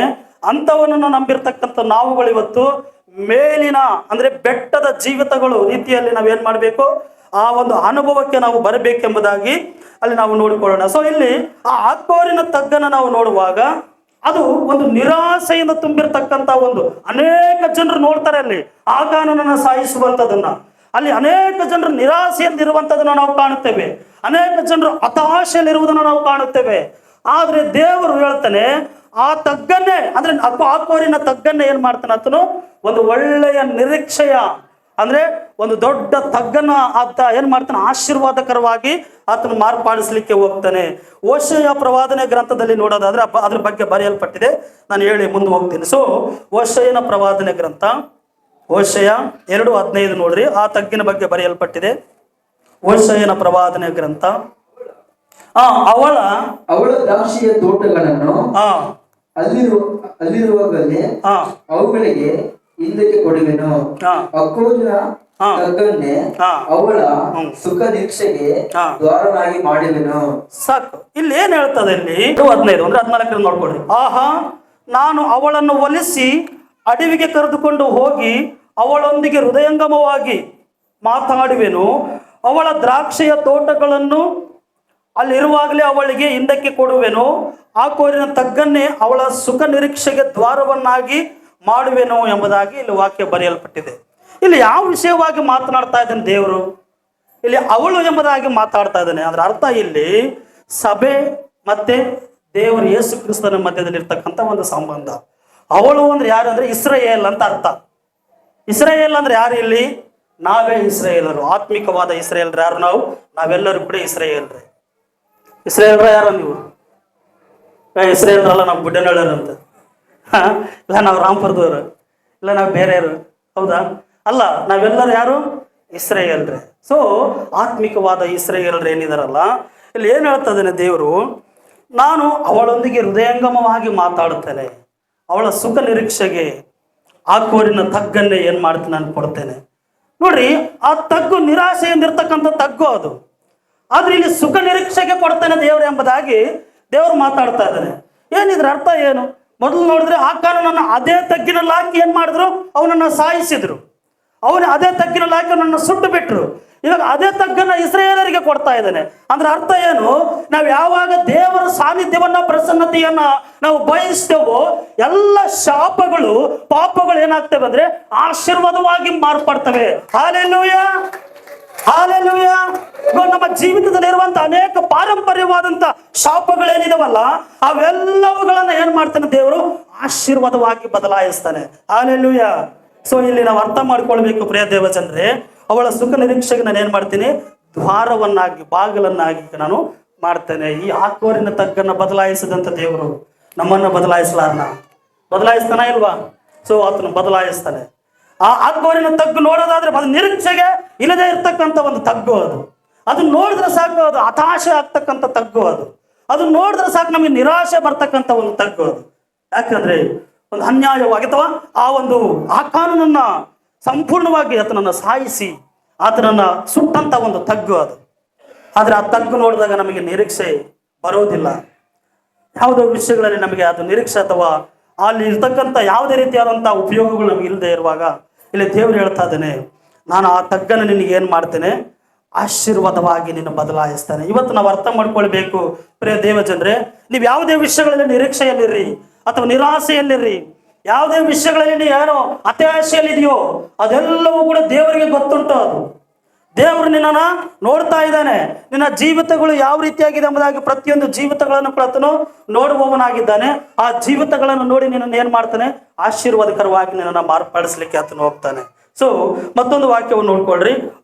ಯೆಶಾಯನ ಪ್ರವಾದನೆಯ ಗ್ರಂಥ 65:10 ನೋಡ್ರಿ. ಯೆಶಾಯನ ಪ್ರವಾದನೆಯ ನನ್ನ ಭಕ್ತ ಜನರ ಹಿತಕ್ಕಾಗಿ ಶಾರು ಹಿಂಡುಗಳಿಗೆ ಹುಲ್ಲುಗಾವಲಾಗಿಯೂ ಅಕೋಲಿನ ತಗ್ಗು ದನದ ಹಕ್ಕಿಯನ್ನಾಗಿಯೂ ಇರುವವು. ಸಾಕು. ನೋಡ್ರಿ, ಇಲ್ಲಿ ಏನ್ ಹೇಳ್ತಾ ಇದ್ದಾನೆ ಅಂತಂದ್ರೆ, ಆಗ ನನ್ನ ಭಕ್ತ ಜನರ ಹಿತಕ್ಕಾಗಿ ಶಾರೋನಿನ ಹಿಂಡುಗಳಿಗೆ ಹುಲ್ಲುಗಾವಲಾಗಿಯೂ ಆಕೋರಿನ ತಗ್ಗು ದನದ ಹೆಕ್ಕೆಯಾಗಿಯೂ ಇರುವವು ಎಂಬುದಾಗಿ ಇಲ್ಲಿ ಮಾತನಾಡ್ತಾ ಇದ್ದಾನೆ. ಅಂದ್ರೆ ಇದ್ರ ಅರ್ಥ ಏನು? ಇಲ್ಲಿ ನನ್ನ ಭಕ್ತ ಜನರ ಹಿತಕ್ಕಾಗಿ ಶಾರೋನಿನ ಒಂದು ತಗ್ಗನ್ನ ಕೊಡ್ತಾನೆ. ಆದ್ರೆ ಇಲ್ಲಿ ಏನ್ ಹೇಳುವಂಥದ್ದು? ಅವುಗಳನ್ನು ಹುಲ್ಲುಗಾವಲುಗಳಾಗಿ ಮಾರ್ಪಡಿಸ್ತಾನೆ ಎಂಬುದಾಗಿ ಇಲ್ಲಿ ವಾಕ್ಯದಲ್ಲಿ ಬರೆಯಲ್ಪಟ್ಟಿದೆ. ಅಂದ್ರೆ ಈ ಆಕೋರಿನ ತಗ್ಗನ್ನ ಏನ್ ಮಾಡ್ತಾನೆ ಆತನು? ನಮ್ಮ ಜನರಿಗೆ ಅಂದ್ರೆ ಭಕ್ತರಿಗೆ, ನಾವು ನಂಬಿರುವಂತ ನಮಗೆ ಏನ್ ಮಾಡ್ತಾನೆ? ಅದನ್ನ ಆಶೀರ್ವಾದವಾಗಿ ಮಾರ್ಪಡಿಸಿ ನಮಗೆ ಕೊಡುವಂತದನ್ನ ನಮಗೆ ಏನ್ ಮಾಡ್ತಾನೆ? ಅದು ಸ್ವಾಸ್ಥ್ಯವಾಗಿ ನಮಗೆ ಕೊಡ್ತಾನೆ. Hallelujah, hallelujah, hallelujah. ಸೊ ಇವತ್ತು ನಾವು ಅನೇಕ ರೀತಿಯಾದಂಥ ತಗ್ಗಿನ ಅನುಭವಗಳಲ್ಲಿ ನಾವಿದ್ದೇವೆ ಪ್ರಿಯ ದೇವಜನರೇ. ದೇವರು ನಮ್ಮನ್ನು ತಗ್ಗಿನಲ್ಲಿ ಇರೋದಕ್ಕೆ ಬಿಡೋದಿಲ್ಲ. ಯಾಕೆಂದ್ರೆ ಈ ತಗ್ಗುಗಳ ಅನುಭವಗಳು ಪ್ರತಿಯೊಬ್ಬರ ಜೀವಿತದಲ್ಲಿ ಇದ್ದೇ ಇದ್ದಾವೆ. ಯಾವಾಗ ನನ್ನ ಜೀವಿತಗಳು ಮೇಲೆ ಬರ್ತದೋ, ಯಾವಾಗ ನನ್ನ ಜೀವಿತಗಳು ಆಶೀರ್ವದಿಸಲ್ಪಡ್ತದೋ, ಯಾವಾಗ ನನ್ನ ಜೀವಿತಗಳು ನನ್ನ ದೇವರು ನನ್ನ ಮೇಲೆ ಕೆತ್ತುತ್ತಾನೋ, ಯಾವಾಗ ನನ್ನ ಜೀವಿತಗಳು ಆಶೀರ್ವಾದಕ್ಕೆ ಮಾರ್ಪಾಡಾಗ್ತವೋ, ಯಾವಾಗ ನನ್ನ ಜೀವಿತಗಳು ದೇವರು ನನ್ನ ಕೈ ಹಿಡಿತಾನೋ, ಯಾವಾಗ ನನ್ನ ದೇವರನ್ನ ಜೀವಿತದಲ್ಲಿ ಅದ್ಭುತ ಮಾಡ್ತಾನೋ, ಯಾವಾಗ ನನ್ನ ದೇವರನ್ನ ಜೀವಿತದಲ್ಲಿ ಒಂದು ಮಹತ್ ಕಾರ್ಯಗಳನ್ನು ಮಾಡಲಿಕ್ಕೆ ಹೋಗ್ತಾನೋ ಎಂಬುದಾಗಿ ನಾವು ನಿರಾಸೆಯಲ್ಲಿ ಹತಾಶೆಯಲ್ಲಿ ಇರುವಾಗ ದೇವರು ನಿನ್ನೊಂದಿಗೆ ಮಾತನಾಡುವಂತ ಮಾತು ಒಂದೇ. ಆ ಆಕೋರಿನ ತಗ್ಗನ್ನ ಬದಲಾಯಿಸಿದ ರೀತಿಯಲ್ಲಿ ನಿನ್ನ ನಿರಾಸೆಗಳನ್ನ, ನಿನ್ನ ಹತಾಶೆಗಳನ್ನ ದೇವರು ಒಂದು ಆಸೆಯ ಬಾಗಿಲುಗಳಾಗಿ ಅದನ್ನು ಮಾರ್ಪಡಿಸಲಿಕ್ಕೆ ಹೋಗ್ತಾನೆ. Hallelujah, hallelujah. ಆ ಆಸೆಯ ಬಾಗಿಲು ತರಲಿಕ್ಕೆ ಹೋಗ್ತದೆ. ಹಾಲೆಲೂಯಾ. ಇಲ್ಲಿ ದ್ವಾರ ಎಂಬುದಾಗಿ ಪದವನ್ನು ಉಪಯೋಗಿಸಿದ್ದಾರೆ. ದ್ವಾರ ಅಂದ್ರೆ ಬಾಗಿಲು ಅಂತ. ಯಾವ ಬಾಗಿಲು ಅಂದ್ರೆ ಆಸೆಯ ಬಾಗಿಲು. ನಿನಗೇನೇನು ಆಸೆ ಇದೆಯೋ ಆ ಆಸೆಯನ್ನ ಈಡೇರಿಸುವಂತ, ಪೂರೈಸುವಂತ ಒಂದು ಬಾಗಿಲನ್ನ ದೇವರು ತೆರಲಿಕ್ಕೆ ಹೋಗ್ತಾನೆ. ಅದು ಆಕೋರಿನ ತಗ್ಗು ಆಗಿದೆ. Hallelujah, hallelujah. ಸೊ ನಮ್ಮ ಈ ಬೇತಲ್ ಎಜಿ ಸಭೆಯ ಅನೇಕ ವಿಶ್ವಾಸಿಗಳು, ನೀವು ಯಾವ ನಿರೀಕ್ಷೆಯಲ್ಲಿದ್ದೀರೋ ಆ ನಿರೀಕ್ಷೆಯನ್ನ ದೇವರು ಸಂಪೂರ್ಣ ಮಾಡಲಿಕ್ಕೆ ಈ 7ನೇ ತಿಂಗಳಲ್ಲಿ ದೇವರು ಒಂದು ವಾಗ್ದಾನ ಮಾಡ್ತಾ ಇದ್ದಾನೆ. ನಿನ್ನ ನಿರಾಸೆಯಿಂದ ನಿರೀಕ್ಷೆಯ ಕಡೆಗೆ ಬಾ, ದೇವರು ನಿನಗೆ ಒಂದು ದ್ವಾರಗಳನ್ನ ತೆರಲಿಕ್ಕೆ ಹೋಗ್ತಾನೆ ಎಂಬುದಾಗಿ ಆತ ನಿನಗೆ ವಾಗ್ದಾನವನ್ನು ಮಾಡ್ಲಿಕ್ಕೆ ಆತನು ಸಿದ್ಧವಾಗಿದ್ದಾನೆ. Hallelujah, hallelujah. ಸೊ ನೀನು ಯಾವ ವಿಷಯಗಳಲ್ಲಿ ನಿರಾಸೆಯಲ್ಲಿದೆಯೋ ಇವತ್ತು ನೀನು ಆಲೋಚನೆ ಮಾಡಿಕೋ. ನೀನು ಯಾವ ವಿಷಯಗಳಲ್ಲಿ ನಿರಾಸೆಯಿಂದ ಬಳಲ್ತಾ ಇದೆಯೋ, ಆದ್ರೆ ದೇವರಿಗೆ ನೀನೆಲ್ಲ ನಿರಾಸೆ ಆತನು ಗೊತ್ತುಂಟು. ಅನ್ಕೊಳ್ಬೋದು, ಕೆಲವರು ಅನೇಕರು ಮಾತಾಡ್ಕೊಳ್ಬೋದು, ನಾನು ಇಷ್ಟು ದಿನ ಬಂದ ಸಭೆಗೆ ಏನು ನಡಿಲಿಲ್ವಲ್ಲ, ಅದ್ಭುತ ಏನು ಆಗಲಿಲ್ವಲ್ಲ, ಮಹತ್ ಕಾರ್ಯ ಏನು ಆಗಲಿಲ್ವಲ್ಲ. ಪ್ರಿಯ ದೇವಜನರೇ, ದೇವರು ನಿನಗೆ ಒಂದು ವಿಶೇಷವಾದಂಥ ಕೃಪೆಯನ್ನು ನೀಡಲಿಕ್ಕೆ ಆತನ ಏನು ಮಾಡ್ತಾನೆ, ನಿನ್ನಿಂದ ಕೆಲವು ಬೆಟ್ಟದ ಜೀವಿತಗಳನ್ನು ಆತನು ನೋಡ್ತಾ ಇದ್ದಾನೆ. ನಿನ್ನ ಜೀವಿತಗಳನ್ನು ನೋಡಿ ಒಂದು ವಿಶೇಷವಾದ ಕೃಪೆಯನ್ನ ಆತನು ತೋರಿಸ್ಲಿಕ್ಕೆ ಹೋಗ್ತಾನೆ. ಹಾಲೆಲೂಯಾ. ಸೊ ನಿನ್ನಲ್ಲಿ ಯಾವುದೋ ರೀತಿಯಾದಂಥ ಒಂದು ಬಲಹೀನತೆಗಳು, ದೇವರಿಗೆ ವಿರೋಧವಾದಂಥ ಜೀವಿತಗಳು ಹೋಗೋವರೆಗೂ ಕೂಡ ದೇವರಿನ ಜೀವಿತದಲ್ಲಿ ಕಾರ್ಯ ಮಾಡ್ಲಿಕ್ಕೆ ಹೋಗೋದಿಲ್ಲ. ಅದಕ್ಕೋಸ್ಕರವಾಗಿ ನಾವು ಅರ್ಥ ಮಾಡ್ಕೊಳ್ಬೇಕು, ಆ ಕಾನೂನು ಸಾಯೋವರೆಗೂ ಕೂಡ ಆಯಿ ಪಟ್ಟಣವನ್ನ ಸ್ವಾಧೀನ ಮಾಡಿಕೊಳ್ಳಲಿಕ್ಕೆ ಆಗಲೇ ಇಲ್ಲ. ಆ ಕಾನೂನು ಯಾವಾಗ ಆತನು ಸತ್ತನು, ಆತನನ್ನು ಸುಟ್ಟು ಬಿಟ್ಟರು, ಅವಾಗ ಆತನ ಏನು ಮಾಡ ಆ ಆಯಿ ಪಟ್ಟಣ, ಆಯಿ ಒಂದು ಗ್ರಾಮವನ್ನು ಏನು ಮಾಡಿಕೊಂಡ್ರು, ಸ್ವಾಧೀನ ಮಾಡಿಕೊಂಡ್ರು. ಇವತ್ತು ನಮ್ಮ ಜೀವಿತದಲ್ಲಿ ಇರುವಂಥ ಅನೇಕ ದೇವರಿಗೆ ವಿರೋಧವಾದಂಥ ಕಾರ್ಯಗಳು ಇರೋವರೆಗೂ ಕೂಡ ನಾವು ಆಶೀರ್ವಾದಗಳನ್ನು ಬಯಸಿದ್ರೆ ಅವು ಆಗೋದಿಲ್ಲ. ಏನು ಮಾಡಬೇಕು ಅಂತಂದ್ರೆ, ನಮ್ಮಲ್ಲೇ ಕೆಲವು ಲೋಪದೋಷಗಳಿದ್ದಾವೆ, ನಮ್ಮಲ್ಲೇ ಕೆಲವು ಬಲಹೀನತೆಗಳಿದ್ದಾವೆ, ನಮ್ಮಲ್ಲೇ ಕೆಲವು ತಗ್ಗುಗಳಿದ್ದಾವೆ. ಅವುಗಳೆಲ್ಲವುಗಳನ್ನ ಬಿಟ್ಟಾಗ ದೇವರು ಖಂಡಿತವಾಗ್ಲೂ ಏನು ಮಾಡ್ತಾನೆ, ಆತನ ಅದ್ಭುತ ಮಾಡ್ಲಿಕ್ಕೆ ಆತನ ಹೋಗ್ತಾನೆ. ಹಾಲೆಲೂಯಾ. ಸೊ ನೆಕ್ಸ್ಟ್ ನಾವು ಈ ವಿಷಯಗಳನ್ನು ನಾವು ನೋಡಿದಾಗ ನಾವು ವಿಮೋಚನ ಕಂಡ 19:20 ನೋಡಿ. ಯೆಹೋವನು ಸೀನಾಯಿ ಬೆಟ್ಟದ ಶಿಖರಕ್ಕೆ ಇಳಿದು ಬಂದನು. ಆತನು ಬೆಟ್ಟದ ತುದಿಗೆ ಬಾ ಎಂದು ಮೋಶೆಯನ್ನು ಕರೆಯಲು ಅವನು ಬೆಟ್ಟವನ್ನು ಏರಿದನು. ಆಗ ಯೆಹೋವನು ಮೋಶೆಗೆ, ನೀನಿಳಿದು ಹೋಗಿ ಜನರನ್ನು ಎಚ್ಚರಿಸಬೇಕು, ಅವರು ನೋಡಬೇಕೆಂಬ ಆಶೆಯಿಂದ ಯೆಹೋವನ ಹತ್ತಿರಕ್ಕೆ ಮರೆಯನ್ನು ದಾಟಿ ಬಂದರು. ಹಾಗೆ ಬಂದರೆ ಬಹು ಜನ ನಾಶವಾಗುವರು. ಯೆಹೋವನ ಸನ್ನಿಧಿಗೆ ಸೇರುವ ಯಾಜಕರು ತಮ್ಮನ್ನು ಶುದ್ಧಿಪಡಿಸಿಕೊಳ್ಳಬೇಕು. ಇಲ್ಲಿ ನೋಡ್ರಿ ಏನ್ ಹೇಳ್ತದ್ರಿ, ಇಲ್ಲಿ ಮೋಶೆಯನ್ನ ದೇವರು ಈ ಸೀನಾಯಿ ಬೆಟ್ಟದ ಮೇಲೆ ಬೆಟ್ಟದ ತುದಿಗೆ ಬಾ ಎಂಬುದಾಗಿ ಕರೆದ. ಅವ್ರು ಏನ್ ಮಾಡಿದ್ರು, ಮೋಶೆ ಹೋದ ದೇವರ ಮಾತುಗಳನ್ನು ಕೇಳೋದಿಕ್ಕೆ ಆತನು ಹೋಗ್ತಾನೆ. ಆದ್ರೆ ಅಲ್ಲಿರ್ತಕ್ಕಂಥ ಜನರಿಗೆ ಒಂದು ಆಸೆ ಇದೆ. ಮೋಶೆ ಹೋಗಿ ಏನ್ ಮಾತಾಡ್ತಾನೆ ದೇವ್ರ ಹತ್ರ? ಮೋಶೆ ದೇವ್ರು ಕಾಣ್ತಾನ?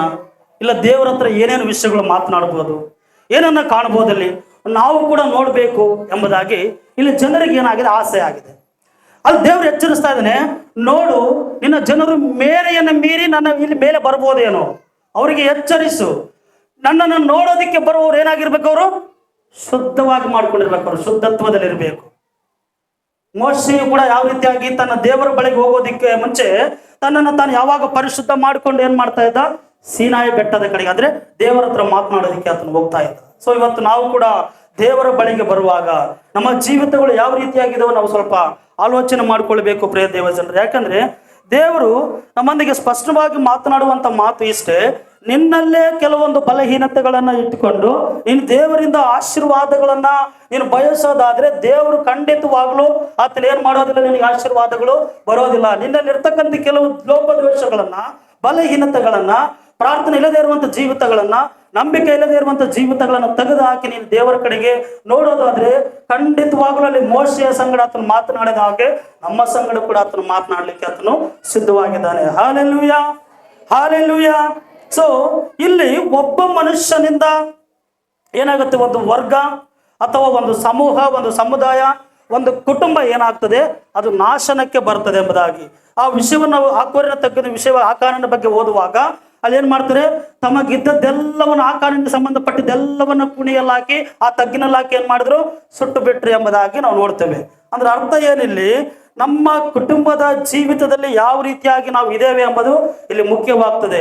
ಈ ತೆಗ್ಗನ್ನು ನೆನೆಸಿಕೊಂಡು ಯೆಹೋಶುವನು ಹೇಳ್ತಾನೆ, ಕೊನೆಯದಾಗಿ ನಾನು ನನ್ನ ಮನೆಯವರು ಯೆಹೋವನನ್ನೇ ಸೇವಿಸುವವು ಎಂಬುದಾಗಿ ಈ ಘಟನೆಯನ್ನು ನೆನೆಸಿಕೊಂಡು ಅದನ್ನು ಮಾತಾಡ್ತಾನೆ.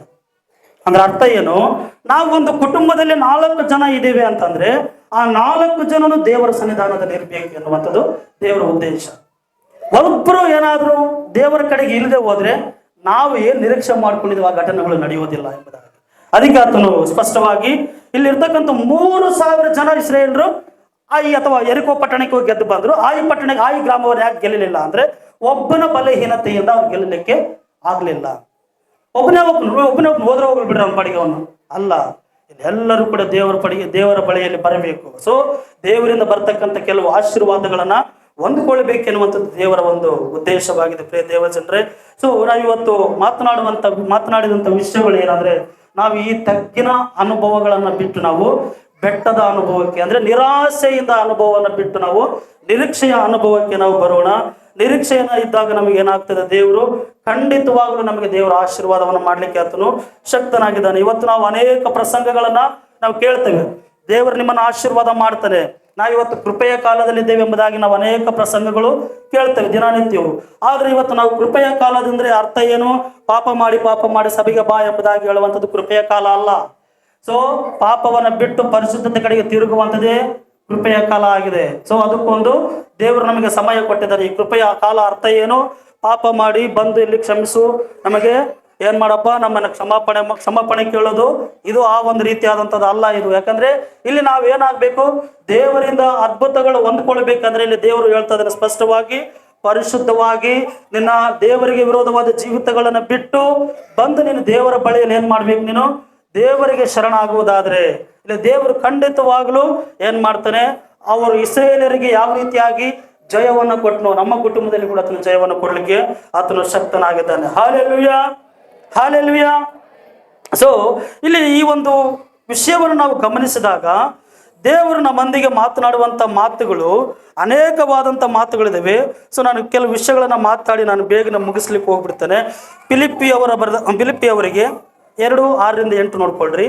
ಫಿಲಿಪ್ಪಿಯವರಿಗೆ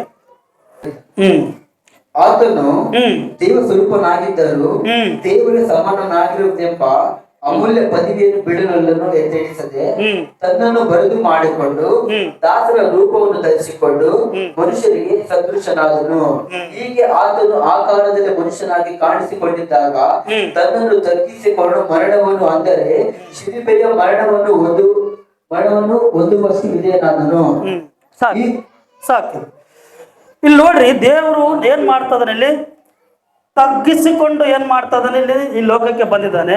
ಅಂದ್ರೆ ಕಾರಣ ಏನು, ನನ್ನನ್ನು ಮೇಲಕ್ಕೆ ಎತ್ತೋದಕ್ಕಾಗಿ ತನ್ನನ್ನು ತಾನು ತಗ್ಗಿಸಿಕೊಂಡು ಎಂಬುದಾಗಿ ಈ ಒಂದು ವಾಕ್ಯದಲ್ಲಿ ನಾವು ನೋಡ್ತೇವೆ. ಆತನು ಮನುಷ್ಯನು ಆಗಿ ಬಂದು ಏನ್ ಮಾಡ್ತಾನೆ, ಇಲ್ಲಿ ನಮಗಾಗಿ ಪ್ರಾಣವನ್ನು ಕೊಡುವುದಕ್ಕೆ, ಮರಣವನ್ನು ಒಂದಷ್ಟು ಸಾರಿ ಏನ್ ಮಾಡ್ತಾನೆ, ಆತನು ತನ್ನನ್ನು ತಾನು ತಗ್ಗಿಸಿಕೊಂಡು ಏನ್ ಮಾಡ್ತಾನೆ, ಬರ್ತಾನೆ. ಸೊ ಇಲ್ಲಿ ಕಲಿಯುವಂತ ವಿಷಯ ಏನಂತಂದ್ರೆ, ನಾವು ಈ ತಗ್ಗಿನ ಅನುಭವವನ್ನ ಬಿಟ್ಟು ಏನ್ ಮಾಡ್ಬೇಕು, ಯೇಸು ಕ್ರಿಸ್ತನ ದಾಸನ ರೂಪ ಯಾವ ರೀತಿಯಾಗಿ ಧರಿಸಿಕೊಂಡು ಬಂದು ನಾವಿವತ್ತು ನಮಗೆ ದೇವರು ಒಂದು ಮಾರ್ಗವನ್ನು ತೋರಿಸಿದ್ದಾನೆ. ಆ ಮಾರ್ಗದ ಮೂಲಕವಾಗಿ ನಾವು ಹೋಗೋದಾದ್ರೆ ದೇವರು ಖಂಡಿತವಾಗ್ಲೂ ನಮ್ಮ ಜೀವಿತದಲ್ಲಿ ಅದ್ಭುತವನ್ನು ಆತನು ಮಾಡ್ಲಿಕ್ಕಿದ್ದಾನೆ. ಸೊ ಇಲ್ಲಿ ಯಾವುದೇ ತಗ್ಗಿನ ಅನುಭವ ಇದ್ರೂ ಕೂಡ ಆತನ ಏನ್ ಮಾಡ್ತಾನೆ, ಬೆಟ್ಟದ ಅನುಭವಕ್ಕೆ ತರ್ತಾನೆ. ಆತನು ಎಂಥ ತಗ್ಗಿನ ಅನುಭವ ಆಗಿರ್ಲಿ, ಅದು ಯಾವುದೇ ರೀತಿಯಾದಂಥ ಪಾಪಗಳಾಗಿರ್ಲಿ, ಅದನ್ನ ಏನ್ ಮಾಡ್ತಾನೆ, ನಾವು ಒಂದು ಸಾರಿ ದೇವರ ಹತ್ರ ನಾವು ಕೇಳೋದಾದ್ರೆ, ಅಪ್ಪ ನನ್ನ ಈ ತಗ್ಗಿನ ಅನುಭವಗಳಿಂದ ನಾನು ಬಿಡಿಸಿ ಎಂಬುದಾಗಿ ನಾವು ಕೇಳೋದಾದ್ರೆ ಏನ್ ಮಾಡ್ತಾನೆ, ಅವೆಲ್ಲವುಗಳನ್ನ ನಮ್ಮನ್ನ ಕ್ಷಮಿಸಿ ಏನ್ ಮಾಡ್ತಾನೆ, ಆತ ನಮ್ಮನ್ನ ಒಂದು ಬೆಟ್ಟದ ಅನುಭವಕ್ಕೆ ಆತನು ತರಲಿಕ್ಕೆ ಆತನು ಶಕ್ತನಾಗಿದ್ದಾನೆ. ಸೊ ಇವತ್ತು ನಮಗೆ ಅರ್ಥ ಮಾಡಿಕೊಳ್ಳುವಂತ ವಿಷಯ ಏನಂದ್ರೆ, ಪ್ರಿಯ ದೇವಜನರೇ, ನಾವು ಈ ಅನುಭವಗಳಿಂದ ಹೊರಗೆ ಬರಬೇಕು. ಅದ್ಭುತಕರವಾಗಿ ಬೆಟ್ಟದ ಅನುಭವಕ್ಕೆ ಬರಬೇಕು. ನಾವು ನಮ್ಮಲ್ಲಿರ್ತಕ್ಕಂಥ ನಿರಾಸೆಗಳೆಲ್ಲವೂ ಕೂಡ ನಾವೇನ್ ಮಾಡಬೇಕು, ಇವತ್ತು ಅವುಗಳಿಗೆ ಎಲ್ಲವುಗಳಿಗೆ ಫುಲ್ ಸ್ಟಾಪ್ ಇಟ್ಟು, ಹೌದಪ್ಪ ನೀನೇ ನನ್ನ ನಿರೀಕ್ಷೆ ಎಂಬುದಾಗಿ ಆತನನ್ನು ನಾವು ಬೇಡಿಕೊಳ್ಳೋಣ. ಸೊ ಇವತ್ತು ನಮಗೆ ನಾವು ಅರ್ಥ ಮಾಡಿಕೊಂಡಂಥ ವಿಷಯ ಏನಂತಂದ್ರೆ, ಆಕಾನನ ರೀತಿಯಲ್ಲಿ ನಾವು ಆ ಒಂದು ತಗ್ಗಿನ ಅನುಭವಕ್ಕೆ ಹೋಗೋದು ಬೇಡ. ಯಾಕಂದ್ರೆ ಆ ತಗ್ಗಿನ ಅನುಭವ ಬಹಳ ಭಯಂಕರವಾದಂಥ ಅನುಭವ. ಆ ಅನುಭವವು ದೇವರಿಗೆ ವಿರೋಧವಾಗಿರ್ತಕ್ಕಂಥ ಅನುಭವ, ದೇವರಿಗೆ ವಿರೋಧವಾಗಿರ್ತಕ್ಕಂಥ ಜೀವಿಸಿರುವಂಥ ಒಂದು ಅನುಭವ. ಆದರೆ ಇವತ್ತು ನಾವು ಏನು ಮಾಡಬೇಕು, ದೇವರಿಗೆ ವಿಧೇಯತೆಯಿಂದ ಕೂಡಿದವರಾಗಿ ದೇವರಿಂದ ಬರ್ತಕ್ಕಂಥ ಆಶೀರ್ವಾದಗಳನ್ನು ಹೊಂದ್ಕೊಳ್ಬೇಕೆಂಬುದಾಗಿ ದೇವರು ನಮ್ಮೊಂದಿಗೆ ಆತನು ಮಾತನಾಡ್ತಾ ಇದ್ದಾನೆ. ಸೊ ಇಲ್ಲಿ ದೇವರ ಒಂದೇ ಒಂದು ಉದ್ದೇಶ, ದೇವರು ನಮ್ಮನ್ನ ತಗ್ಗಿನಲ್ಲಿ ಬಿಡುವ ದೇವರಲ್ಲ. ಸೊ ಆತನು ಹೇಳ್ತಾನೆ, ನಮ್ಮನ್ನ ತಗ್ಗಿನಲ್ಲಿ ಬಿಡುವಂಥ ದೇವರಲ್ಲ, ಆ ತಗ್ಗಿನಿಂದ ನನ್ನನ್ನು ಏನು ಮಾಡ್ತಾನೆ, ಮೇಲೆ ಕೆತ್ತುತ್ತಾನೆ. ಬಿದ್ದವರನ್ನ ಆತನು ಏನು ಮಾಡೋದಿಲ್ಲ, ಹಾಗೆ ಬಿಡೋದಿಲ್ಲ. ಆತನು ಬಿದ್ದವರನ್ನ ಮೇಲೆ ಕೆತ್ತುವಂಥ ದೇವರು ಆತನಾಗಿದ್ದಾನೆ. ಸೊ ಇವತ್ತು ನಾವು ಈ ವಿಷಯವನ್ನ ಬಹಳಷ್ಟು ಗಂಭೀರವಾಗಿ ಅರ್ಥ ಮಾಡಿಕೊಳ್ಳೋಣ. ನಮಗೆ ತಗ್ಗಿನ ಅನುಭವ ಬೇಡ, ಆಕಾನನ ರೀತಿಯಾದಂಥ ಜೀವಿತ ಬೇಡ, ನಮಗೆ ದೇವರಿಗೆ ವಿರೋಧವಾದಂಥ ಜೀವಿತಗಳು ಬೇಡ. ದೇವರಿಗೆ ವಿರೋಧವಾದ ಜೀವಿತಗಳು ಇರೋದಾದ್ರೆ ನಮ್ಮ ಜೀವಿತದಲ್ಲಿ ಖಂಡಿತವಾಗ್ಲೂ ಆಶೀರ್ವಾದಕ್ಕೆ ಅವು ಕಾರಣ ಆಗೋದಿಲ್ಲ. ನಾವು ಯಾವಾಗ ದೇವರಿಗೆ ವಿರೋಧವಾದ ಜೀವಿತಗಳನ್ನು ಬಿಡ್ತೇವೋ ಅವಾಗ ನಮಗೆ ಆಶೀರ್ವಾದಗಳು ಸಿಗ್ತವೆ ಎಂಬುದಾಗಿ ಸೊ ದೇವರು ನಮ್ಮೊಂದಿಗೆ ಇವತ್ತು ಸ್ಪಷ್ಟವಾಗಿ ಮಾತನಾಡಿದ್ದಾನೆ. ಈ ವಾಕ್ಯಗಳ ಮೂಲಕವಾಗಿ ದೇವರು ನಿಮ್ಮೊಂದಿಗೆ ದೇವರು ಮಾತನಾಡಿದ್ದಾನೆ. ಈ ವಾಕ್ಯಗಳ ಮೂಲಕವಾಗಿ ನಮ್ಮನ್ನು ಆಶೀರ್ವಾದ ಮಾಡಲಿ. ಸೊ ಹೇಳಿದಂಥ ಸ್ವಲ್ಪ ವಿಷಯಗಳು, ಆದರೆ ಇದರಲ್ಲಿ ಬಹಳ ಅರ್ಥ ಇದೆ. ನಾವು ಇನ್ನೊಂದು ಗಂಟೆ ಪ್ರಸಂಗ ಮಾಡ್ಬೋದು, ಆದರೆ ಇಲ್ಲಿ ಅರ್ಥ ಮಾಡಿಕೊಳ್ಳುವಂಥ ಕೆಲವೇ ಸಂಗತಿಗಳು ನಮಗೆ ಅರ್ಥ ಆದರೆ ಸಾಕು. ದೇವರು ನಮ್ಮನ್ನು ಏನು ಮಾಡ್ತಾನೆ, ಆ ತಗ್ಗಿನ ಅನುಭವಗಳಿಂದ ಬಿಡಿಸಿ ಒಂದು ಬೆಟ್ಟದ ಅನುಭವಕ್ಕೆ ನಮ್ಮನ್ನು ಕರ್ಕೊಂಡು ಆತನು ಹೋಗ್ಲಿಕ್ಕಿದ್ದಾನೆ. ನಾವೆಲ್ಲರೂ ಸಿದ್ಧರಾಗೋಣ, ನಾವು ಪ್ರಾರ್ಥನೆಯಲ್ಲಿ ಏಕೀಭವಿಸೋಣ. ಹೌದು, ನಾವು ಸ್ವಲ್ಪ ಸಮಯಗಳಾಗಿ ಎಲ್ಲರೂ ಕೂಡ ಕಣ್ಣುಗಳನ್ನು ಮುಚ್ಚುವುದಾದ್ರೆ ಸ್ವಲ್ಪ ಪ್ರಾರ್ಥನೆ ಮಾಡಿಕೊಂಡು ನಾವು ಮುಗಿಸ್ಕೊಳ್ಳೋಣ. ನಾವೆಲ್ಲರೂ ಕೂಡ ಒಪ್ಪಿಸಿಕೊಳ್ಳೋಣ ಒಂದು ಸಾರಿ. ಹೌದಪ್ಪ, ಈ ತಗ್ಗಿನ ಅನುಭವದಿಂದ ನಮ್ಮನ್ನು ಬಿಡಿಸೆಂಬುದಾಗಿ ನಾವು ಒಂದು ಸಾರಿ ಆತನನ್ನು ಬೇಡಿಕೊಳ್ಳೋಣ ಸ್ವಲ್ಪ ಹೊತ್ತು. ಸೊ ನಾನು ಬೇಗನೆ ಮುಗಿಸ್ಬಿಡ್ತೇನೆ. ಸೊ ದೇವರೇ, ಹೌದಪ್ಪ, ನಿಮಗೆ ಸ್ತೋತ್ರ ಮಾಡುತ್ತೇನೆ. ಕರ್ತನೇ, ನಿಮಗೆ ಸ್ತೋತ್ರ ಮಾಡುತ್ತೇನೆ. ನನ್ನ ಜೀವಿತವು ಯಾವ ರೀತಿ, ನಿಮ್ಮ ಜೀವಿತಗಳನ್ನು ಪರೀಕ್ಷೆ ಮಾಡಿಕೊಳ್ಳ್ರಿ ಒಂದು ಸಾರಿ. ಯಾವ ನಿರಾಸೆಯಲ್ಲಿದ್ದಾವೆ, ನಿರೀಕ್ಷೆ ಇಲ್ಲದೆ ಇರುವಂಥ ಜೀವಿತಗಳು, ಈಗೋ ಯಾವ ರೀತಿಯಾದಂಥ ಹತಾಶೆಯಲ್ಲಿರ್ತಕ್ಕಂಥ ಜೀವಿತಗಳು, ನನ್ನ ಜೀವಿತದಲ್ಲಿ ಇನ್ನೂ ಅದ್ಭುತ ಕಾರ್ಯ ನಡೀಲಿಲ್ವಲ್ಲ, ನನ್ನ ಜೀವಿತದಲ್ಲಿ ಅನೇಕ ಮಹತ್ ಕಾರ್ಯಗಳು ನಡೀಲಿಲ್ವಲ್ಲ, ಎಂತೆಂಥವರು ಹೇಗೆ ಚೆನ್ನಾಗಿದ್ದಾರೆ, ಆದ್ರೆ ನನ್ನ ಜೀವಿತ ಯಾಕೆ ಹೀಗೆ. ಸೊ ಅವೆಲ್ಲವುಗಳನ್ನು ನೀವು ಆಲೋಚನೆ ಮಾಡೋದಾದ್ರೆ ಪ್ರಿಯ ದೇವ ಜನರೇ, ಇವತ್ತು ನಿಮಗೆ ನಿರೀಕ್ಷೆ ಇದೆ. ದೇವರು ನಿನ್ನ ನಿರೀಕ್ಷೆಯನ್ನ ಈಡೇರಿಸಲಿಕ್ಕೆ ಅಥವಾ ನೆರವೇರಿಸಲಿಕ್ಕೆ ಆತನು ಬಂದಿದ್ದಾನೆ. ಹೌದು, ಈ ಆಕೋರಿನ ತಗ್ಗನ್ನ ಮಾರ್ಪಡಿಸಿದ ಹಾಗೆ ನಮ್ಮ ಜೀವಿತಗಳನ್ನು ಕೂಡ ಆತನು ಮಾರ್ಪಡಿಸಲಿಕ್ಕೆ ಆತನು ಸಿದ್ಧವಾಗಿದ್ದಾನೆ. ಎಲ್ಲರೂ ಕೂಡ ನಾವು ಸ್ತುತಿ ಸ್ತೋತ್ರಗಳನ್ನು ಮಾಡ್ತಾ ಒಂದು ನಿಮಿಷ ಆತನ ನಾವು ಧ್ಯಾನ ಮಾಡೋಣ. ಅಪ್ಪ, ಹೌದು ಕರ್ತನೇ, ನಮ್ಮ ಜೀವಿತಗಳನ್ನು ನೀನು ಮಾರ್ಪಡಿಸುವಂತ ದೇವರು, ನಮ್ಮ ಜೀವಿತಗಳನ್ನು ನೀನು ಮಾರ್ಪಡಿಸುವಂತ ದೇವರು. ಈಗೋ ತಗ್ಗಿನ ಅನುಭವದಿಂದ ನಮ್ಮನ್ನ ಬೆಟ್ಟದ ಅನುಭವಕ್ಕೆ ನಮ್ಮನ್ನ ಕರೆದುಕೊಂಡು ಹೋಗುವ ದೇವರೇ, ನಿಮಗೆ ಸ್ತೋತ್ರ ಮಾಡುತ್ತೇನೆ. Hallelujah, hallelujah, hallelujah, hallelujah, hallelujah, hallelujah, hallelujah. ಓ ಪರಿಶುದ್ಧನೆ, ಪರಿಶುದ್ಧನೆ, ಪರಿಶುದ್ಧನೆ. ಯಾರು ಕೂಡ ಮೌನವಾಗಿರ್ಬೇಡ್ರಿ, ಯಾರು ಕೂಡ ಮೌನವಾಗಿರ್ಬೇಡ್ರಿ. ಯಾಕಂದ್ರೆ ನೀನು ಮೌನವಾಗಿರೋದಾದ್ರೆ ನಿನ್ನ ಜೀವಿತದಲ್ಲಿ ಯಾವುದೇ ರೀತಿಯಾದಂಥ ಅದ್ಭುತ ಕಾರ್ಯಗಳು ನಡೆಯೋದಿಲ್ಲ. ನಿಮ್ಮನ್ನು ನೀವು ಒಪ್ಪಿಸಿಕೊಡ್ರಿ. ಯಾವ ಹತಾಶೆಯಲ್ಲಿದ್ರು ಒಪ್ಪಿಸಿಕೊಡ್ರಿ, ಯಾವ ನಿರಾಶೆಯಲ್ಲಿದ್ರು ಒಪ್ಪಿಸಿಕೊಡ್ರಿ. ಯಾವ ಸಮಸ್ಯೆಗಳಲ್ಲಿದ್ದಾವೋ, ಇಗೋ ಎಲ್ಲ ಮನುಷ್ಯನಿಗೂ ಪ್ರತಿಯೊಂದು ಲೋಕದಲ್ಲಿರುವಾಗ ಪ್ರತಿಯೊಂದು ಸಮಸ್ಯೆಗಳು ಉಂಟು. ಇಗೋ ಲೋಕದಲ್ಲಿ ಶ್ರಮೆ ಉಂಟು ಎಂಬುದಾಗಿ ದೇವರು ವಾಕ್ಯ ಹೇಳ್ತದೆ. ನಾವು ಆಲೋಚನೆ ಮಾಡಿಕೊಳ್ಳೋಣ. ಅಪ್ಪ, ನಿಮಗೆ ನಾನು ಸ್ತೋತ್ರ ಮಾಡುತ್ತೇನೆ. ನಿರೀಕ್ಷೆಯನ್ನು ಉಂಟು ಮಾಡು, ನಿರೀಕ್ಷೆಯನ್ನು ಉಂಟು ಮಾಡು ದೇವ, ನಿಮಗೆ ಸ್ತೋತ್ರ ಮಾಡುತ್ತೇವೆ. ನಿರೀಕ್ಷೆಯನ್ನು ಉಂಟು ಮಾಡು ಕರ್ತನೇ, ನಿಮಗೆ ಸ್ತೋತ್ರ ಮಾಡುತ್ತೇವೆ. ನನ್ನ ಆಕೋರಿನ ತಗ್ಗಿನ ಜೀವಿತವನ್ನು ನಾವು ಬಿಟ್ಟು ಈ ಒಂದು ಬೆಟ್ಟದ ಅನುಭವಕ್ಕೆ, ನಿರಾಶೆಯಿಂದ ನಮ್ಮನ್ನು ಬಿಟ್ಟು, ನಿರಾಶೆಯ ಜೀವಿತ ಬಿಟ್ಟು ನಿರೀಕ್ಷೆಯ ಜೀವಿತದ ಕಡೆಗೆ ನಾವು ಹೋಗುವುದಕ್ಕೆ ನೀನೇ ನಮಗೆ ಸಹಾಯ ಮಾಡು. ನಿನ್ನ ಬಲದಿಂದ ತುಂಬಿಸು, ನಿನ್ನ ಕೃಪೆಯಿಂದ ತುಂಬಿಸಪ್ಪ. ಈಗೋ ನೀನೇ ನಮ್ಮನ್ನು ಆಶೀರ್ವದಿಸು, ಬಲಪಡಿಸು ಕರ್ತನೆ. ಹಾಲೆಲೂಯಾ. ಪ್ರಾರ್ಥನೆ ಮಾಡೋಣ. ಎಲ್ಲರೂ ಗಟ್ಟಿಯಾಗಿ ಪ್ರಾರ್ಥನೆ ಮಾಡಿ ನಿಮ್ಮ ಜೀವಿತವನ್ನು ದೇವರು ಒಪ್ಪಿಸುತ್ತಾರೆ. ಚಿಯೋನ್ ಪರ್ವತದ ದೇವರು, ಚಿಯೋನ್ ಪರ್ವತದ ಹಾಗೆ ಪ್ರಾರ್ಥನೆ ಎಲ್ಲರೂ ಮಾಡಿ ಸಾಧ್ಯದ ಮಾಡಿಕೊಳ್ಳಾಕ್ರಿ. ಸಾಧ್ಯ ಮಾಡಿಕೊಳ್ಳಾಕ್ರಿ. ಒಂದು ನಿಮಿಷಗಳ ಕಾಲ ದೇವರ ಮುಂದೆ ನಮ್ಮ ತಗ್ಗಿನ ಜೊತೆ ಒಪ್ಪಿಸಿಕೊಳ್ಳೋಣ. ಎಲ್ಲರೂ ಸೇರಿ ಪ್ರತಿಯೊಬ್ಬರು ನಾವು ಆಲೋಚನೆ ಮಾಡಿಕೊಳ್ಳೋಣ. ಪ್ರಿಯ ದೇವಜನ, ಹಾಲೆಲೂಯಾ. ಚಿಯೋನ್ ಪರ್ವತದ ಹಾಗೆ ನಮ್ಮನ್ನ ಕರ್ತನೆ, ನಮ್ಮನ್ನು ಆಶೀರ್ವದಿಸು.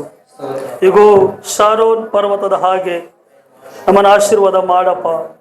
ಈಗ ಆಕೋರಿನ ತಗ್ಗಿನ ಅನುಭವದಿಂದ ನಮ್ಮನ್ನು ತೆಗೆದುಕೊಂಡು ಬಾ, ಹೊರಗಡೆ ಕರ್ಕೊಂಡು ಬಾ ಕರ್ತನೆ.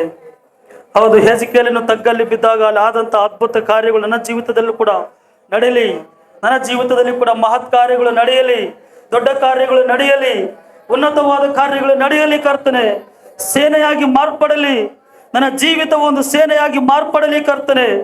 ಈಗ ಯಾವ ರೀತಿಯಾಗಿ ನಿರೀಕ್ಷೆಲಿದೆವೋ ಆ ನಿರೀಕ್ಷೆಗೆ ಅಡ್ಡಿಯಾಗಿರುವಂತ ನಮ್ಮೆಲ್ಲ ಪಾಪಗಳು, ನಮ್ಮೆಲ್ಲ ದೋಷಗಳನ್ನ ನೀನು ಯೇಸುವಿನ ನಾಮದಲ್ಲಿ ಕರ್ತನೆ, ನೀನು ತಾನೇ ಒಂದು ಮಹತ್ವವಾದ ಕಾರ್ಯವನ್ನ ಮಾಡಪ್ಪ.